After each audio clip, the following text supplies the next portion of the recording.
का भी अगर आचरण हम करते हैं या पंचशील के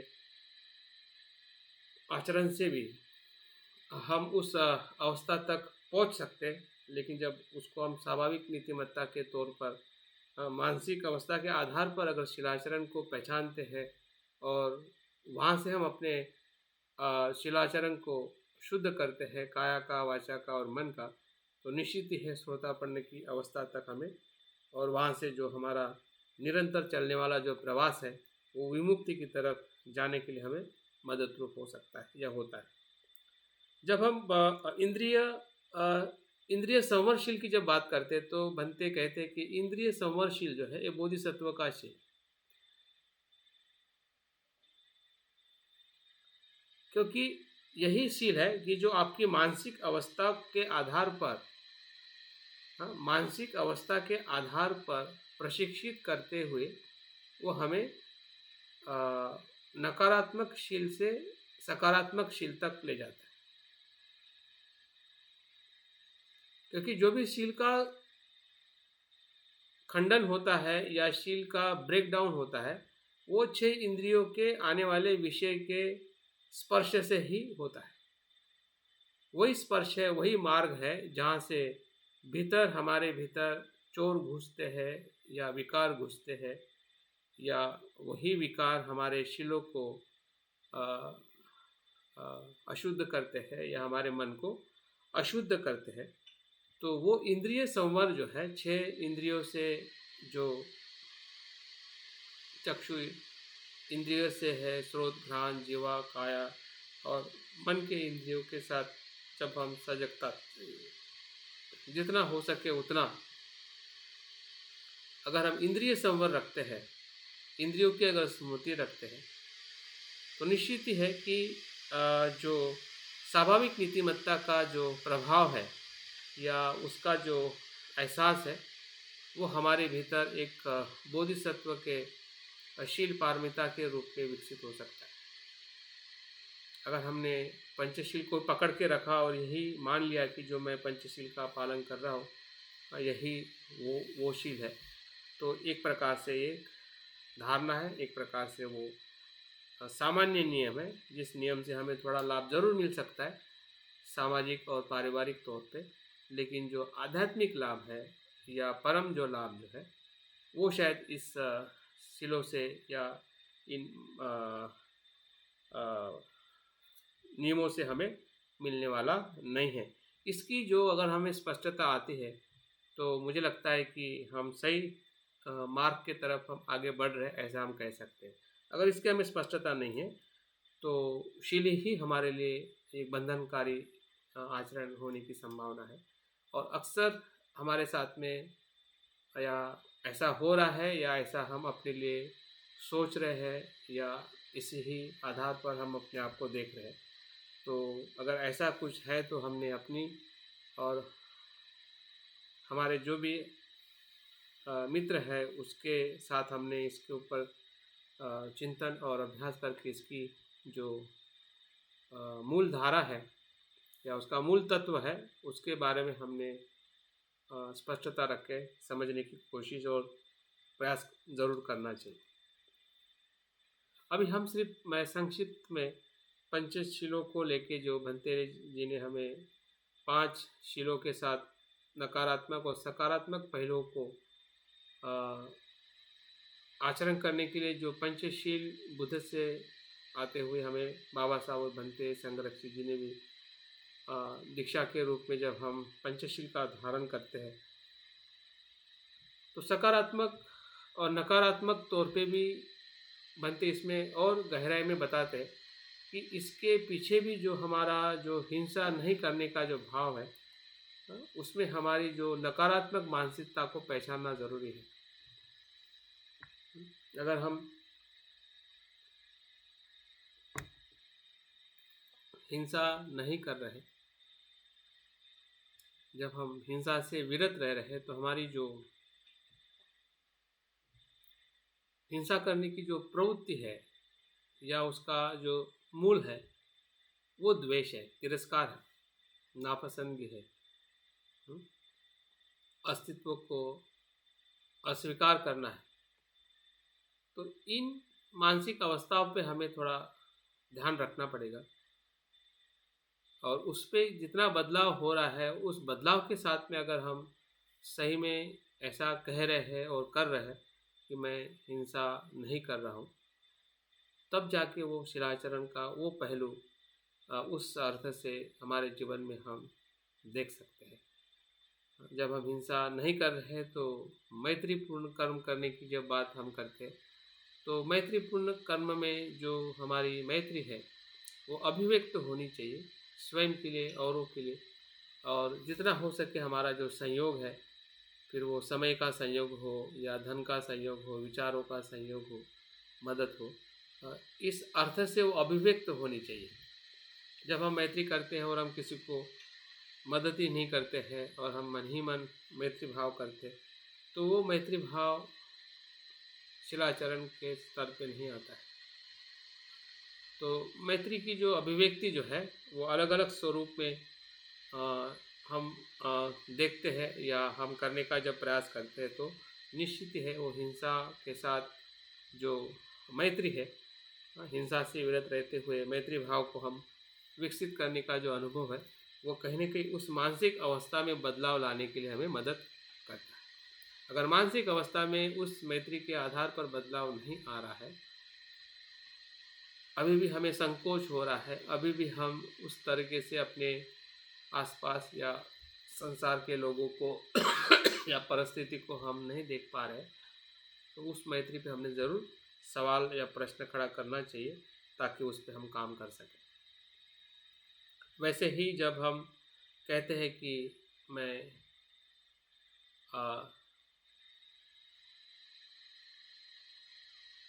चोरी नहीं करूँगा, तो चोरी नहीं करने का जो भाव जो है वो कहीं न कहीं लोभ के साथ में ही जुड़ा हुआ है कि कोई चीज़ हमें पसंद आती है, तो लोभ की प्रवृत्ति जो है, ज़रूरी नहीं है कि सिर्फ चोरी करना ही, वस्तुओं का संग्रह करना भी उसी में ही आता है। अधिक वस्तुओं का संग्रह करना या अधिक वस्तुओं के प्रति हमारा जो भाव है,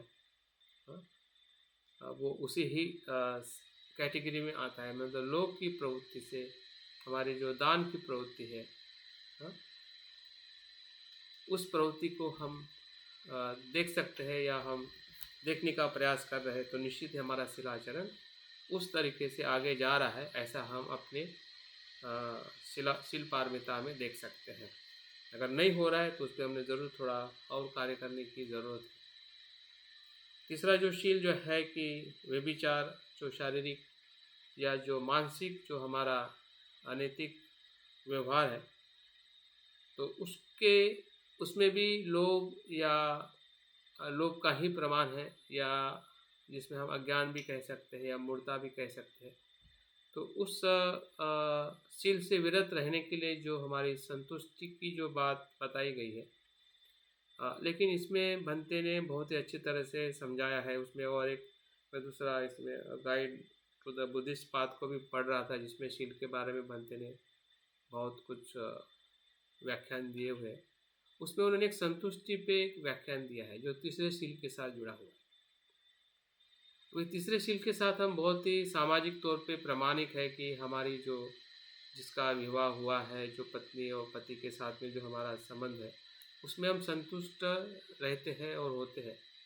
लेकिन फिर भी संतुष्ट होना या संतुष्ट रहना क्या वही संतुष्टि है, क्या और कुछ संतुष्टि की अनुभूति होती है? बनते कहते हैं कि हम भले कितने भी संतुष्ट संसार में रहते हैं कामलोक में, लेकिन हम संतुष्ट तभी होते हैं सही अर्थ में आध्यात्मिक तौर पे जब हम रूप लोक की अवस्था में जाते हैं।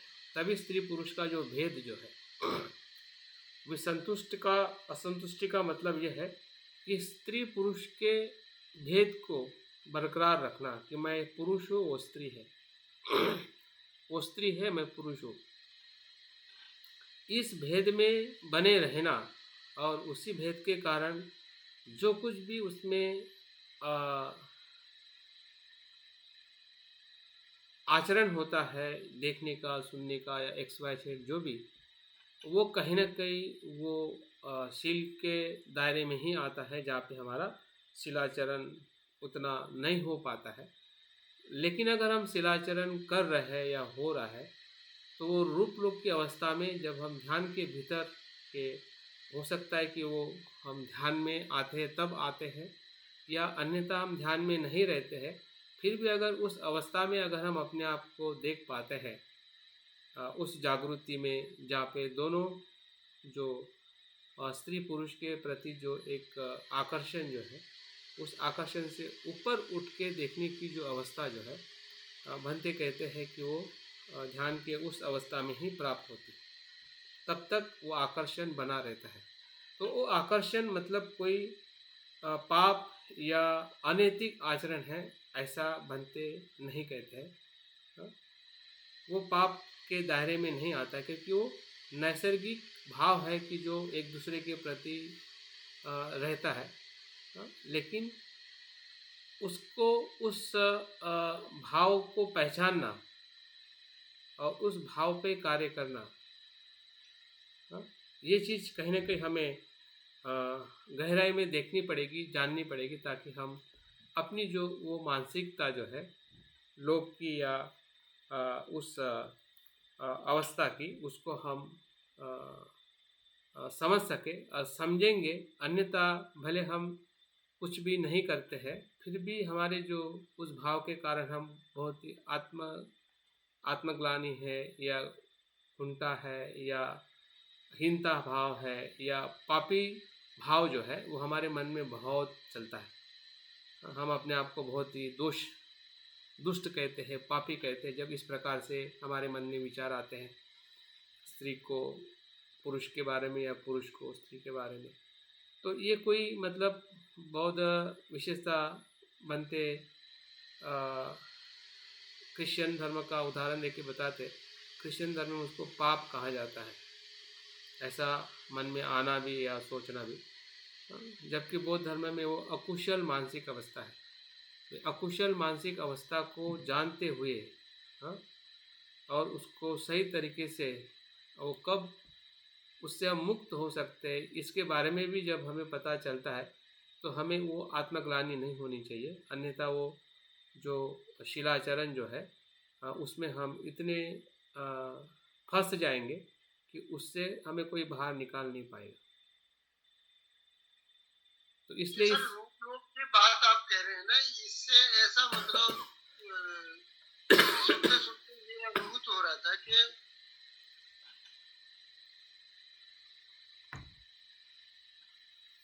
ये मानसिक जो डिफाइलमेंट कह सकते हैं, या वो डिफाइलमेंट्स की अभिव्यक्ति काया के द्वारा जो होती है, वो सबसे ऊपर उठ जाता है। बिल्कुल नहीं, काया से हम रोक, हाँ, हाँ, पर ये मतलब ऐसी परिशुद्ध अवस्था का अनुभव लेता है वो, कि ये सारी चीजें बहुत मतलब एक तरह से शांत हो जाती, उनका अस्तित्व मतलब ऊपर आ नहीं पाता। जो रूप लोक का बार बार अनुभव लेते हैं ना, ऐसा ऐसा मतलब इससे आभास आ रहा था। नहीं, ऐसा ही है, ऐसा ही है। वहाँ पे रूप लोक में ही हमारा जो स्त्री पुरुष का भेद समापन होता है। तब तक जो भेद है आकाश, जो भी जिससे हिंसा होगी या कोई भी सील ब्रेक होगा या कुछ होगा, जिसे बोधिसत्व का सही सही मतलब शीलाचरण बोला स्वाभाविक नैसर्गिक, तो वो अवस्था उसी रूप लोक का बार बार अनुभव या उसी में प्रस्थापित रहने से ये मतलब सिद्ध हो जाएगा। हाँ बिल्कुल। इसलिए तो उसको कहा है ना, इंद्रिय संवर मतलब वही अवस्था है। इंद्रिय संवर का मतलब ये है कि आपको लोभ आ रहा है, लेकिन आप लोभ में नहीं जा रहे हैं। लोभ आना बुरा नहीं है। किसी को देखने से या किसी को सुनने से अगर हमारे मन में लोभ उत्पन्न हो रहा है, विचार आ रहा है, वो बुरा नहीं है। आना बुरा नहीं है। हम अक्सर आने को ही बुरा कहते हैं कि आया ही क्यों, और उसमें हम अपने आप को बहुत गिल्टी या पापी, या हम उसके प्रति बहुत ही अपराध बोध में हम चले जाते हैं। देखिए आपने यहाँ ये वो बात जो एक भिक्षुणी की बात सुनाई थी ना, कि जहाँ एक भिक्षु छूट जाता है और उसके मन में जो भाव आते थे, और वो भिक्षुणी मतलब अरहंत या और मतलब सर्वोत्तम अवस्थाओं की मनोअवस्था की को रिप्रेजेंट कर रही थी। तो वो उनकी मनोअवस्था को समझते हुए भिक्षु भिक्षु डर गया था। और उसमें बहुत बातें नहीं है, वो आपको स्मरण में आ रही होगी, आपने ही मतलब वो बताई। तो वो यहाँ ऐसे हो रही है कि ये अरहंत या बोधिसत्व अवस्था का जो भी व्यक्ति रहता है ना, चाहे वो महिला हो या पुरुष हो, ये तो मतलब भेद के लिए ये है ये। तो वो जो अंतर तक की बात को समझ के भी उससे कलुषित स्वयं नहीं होता और न उससे घृणा करता है, जैसा कि वो भिक्षुणी ने भी कि ठीक है आपकी आपका ये है, आप भोजन करने के बाद बनते सोना चाहते हैं यहाँ, तो ये आसन देती हैं, बिस्तर देती हैं उनको।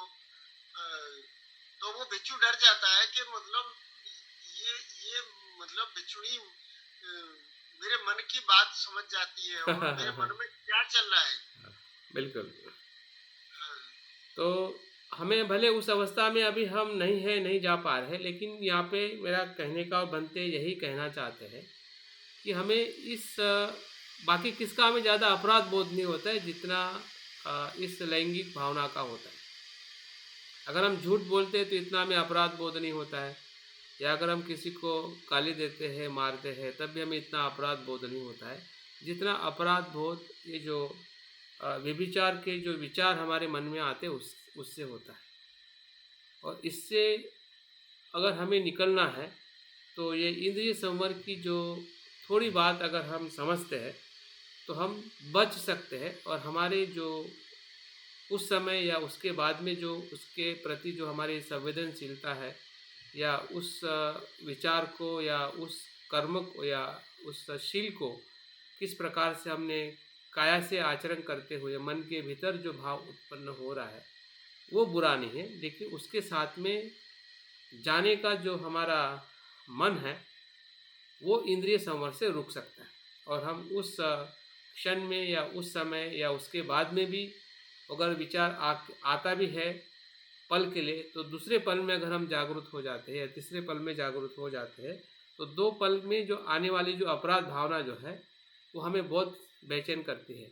तो उस अपराध भाव से हमें बाहर आकर हम तीसरे पल में हम अपने उस चित्त को और क्या कहते हैं संतुष्टि के तौर पे या उसको उसकी विधायकता के तौर पे उसको हम देख सकते हैं, ताकि हम इस शील का धीरे धीरे संतुष्टि की जो सत्यता जो है, संतुष्टि का अर्थ जो है, उस अर्थों को हम समझ सकते हैं। अन्यथा ये जब तक हमें इंतज़ार करना पड़ेगा जब तक हम उस रूपलोक की अवस्था में प्रवेश नहीं करते हैं। हाँ, लेकिन वहाँ तक जब हम जाते हैं तब परिस्थितियाँ बहुत ही मर्यादित होती है, कम समय के लिए हमारा मन उस रूपलोक में जा पाता है, या हम उसमें स्थिर भी नहीं रह पाते हैं, क्योंकि वो एक कंडीशन है, जब उस प्रकार से हम ध्यान करते हैं तभी उस समय हम प्रवेश करते हैं। लेकिन अक्सर उसको हम कैसे समझ रहे हैं इस शील को, ये बहुत ज़रूरी है। अगर समझने में ही अगर गलती हुई है या हो रही है तो निश्चित ही है इस शीलों से हम ज़्यादा अपने आप को क्या कहते हैं सही अर्थ में आचरण नहीं कर पाएंगे। हमारा जो आचरण तो रहेगा, लेकिन सही जो उसका तत्व है, कैसे हमें बचना है, क्योंकि शिलाचरण हमें बचाता है, वो सुरक्षितता देता है। अगर शिलाचरण हम कर रहे और सुरक्षित नहीं हो रहे, इसका मतलब हमारा शिलाचरण सही नहीं हो रहा है। एक तरफ हम कह रहे हैं कि मैं सुरक्षित होने के लिए शिलाचरण कर रहा हूँ, और शिलाचरण हमें तनाव या चिंता और भय में लेके जाता है। हाँ, जो भी, क्योंकि हम उस मानसिक स्तर पे उसको नहीं देख रहे, नहीं समझ रहे, और उसकी जो वास्तविकता है उसको हम स्वीकार नहीं कर रहे, और उससे होने वाली जो गलती है, गलती कोई एक प्रकार से अपराध भाव से अगर लेंगे तो उस गलती को कभी भी हम उससे मुक्त नहीं हो सकते। तो इस प्रकार से उसको हमने समझना है, देखना है, ताकि हम उस अवस्था से या उस शील को हम और गहराई में आचरण कर सकें। तीसरा जो चौथा जो शील है वाचा का है, जहाँ पे हम वाचा में भी हमारी जो मूल प्रवृत्ति जो है कहीं न कहीं लोभ और द्वेष की होती है। जब हम अपेक्षा के रूप में किसी से मैत्रीपूर्ण बोलते हैं लेकिन उसमें उस प्रकार की मैत्री नहीं होती है, या द्वेष या कठोर शब्दों से भी जब हम बोलते हैं या असत्य बोलते हैं तो उसमें हमें द्वेष या असत्यता या अज्ञान दिखाई देता है। तो उससे विपरीत जो कुशल चित्त से या सकारात्मक सत्यता के आधार पर या ममतापूर्ण आधार पर, मैत्री के आधार पर जब हम वाचा का प्रयोग करते हैं तो निश्चित ही वो वही नैतिकता है, वही शिलाचरण है। और पांचवा जो शील जो है कि हम किसी भी मादक या ऐसी नशीली वस्तु से विरत रहते हैं। इसका यहाँ पे नशा सिर्फ नशा वो नहीं है, मद की हम बात जब करते हैं तो मद सिर्फ दारू या अफीम या ड्रग्स ही मद नहीं है। तो मद बहुत सारे प्रकार से भी हमने अपने जीवन में देखना चाहिए। मद हमारे जवानी का हो सकता है, पैसे का हो सकता है, पद का हो सकता है, या हमारी सुंदरता का हो सकता है, या स्त्री होने का भी हो सकता है, पुरुष होने का भी हो सकता है। तो ये मद मतलब ये सभी नशा है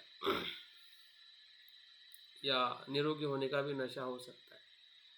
तो नशा का भाव सिर्फ हम इतने में ही संतुष्ट ना रहे, या मैं तो कुछ नशा नहीं करता हूँ मतलब मेरा इसीलिए एकदम परफेक्ट है। हाँ, ये जो हमारी जो समझदारी है उससे थोड़ा हमें, ये सामान्य समझदारी है, लेकिन अभी हमें विशेष प्रकार से अगर बोधिसत्व के रूप में अगर हमें आगे आना है तो इस सामान्य जो शील को समझने की जो हमारी धारणा है उससे हमें ऊपर उठना पड़ेगा कि मैं नशा नहीं कर रहा हूँ मतलब मैं पंचशील का आचरण कर रहा हूँ, ऐसा नहीं है। हाँ? तो किस प्रकार से वहाँ पे ब्रेक हो रहा है उस मद को लेकर हमें पहचानने की ज़रूरत है। तो तभी जाके हमारा जो जागृति का सराव जो है उस मद पर काम करेगा, और हम उस स्मृति से जब हम अपने मद को या हमारी जो नशा का जो आचरण है उसमें हम जागृति से आगे बढ़ सकते हैं।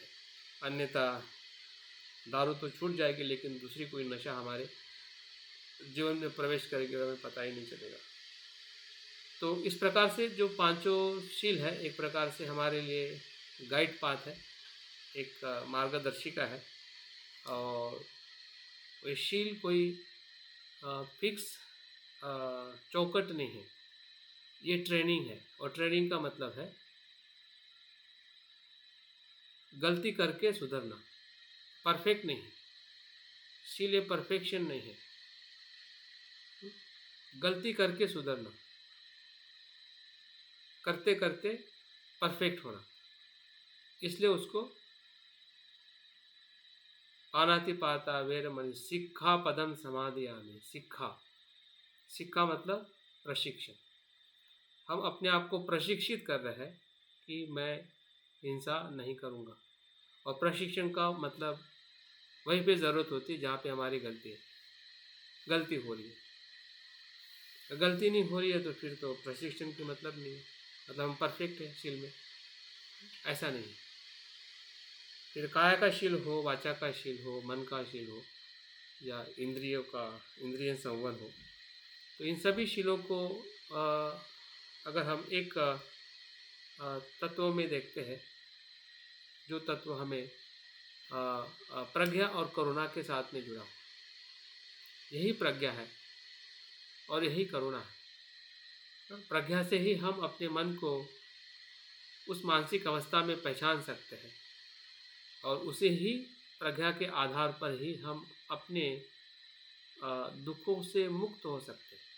शिलाचरण एक प्रकार से स्वयं के दुख मुक्ति का अनुभव है।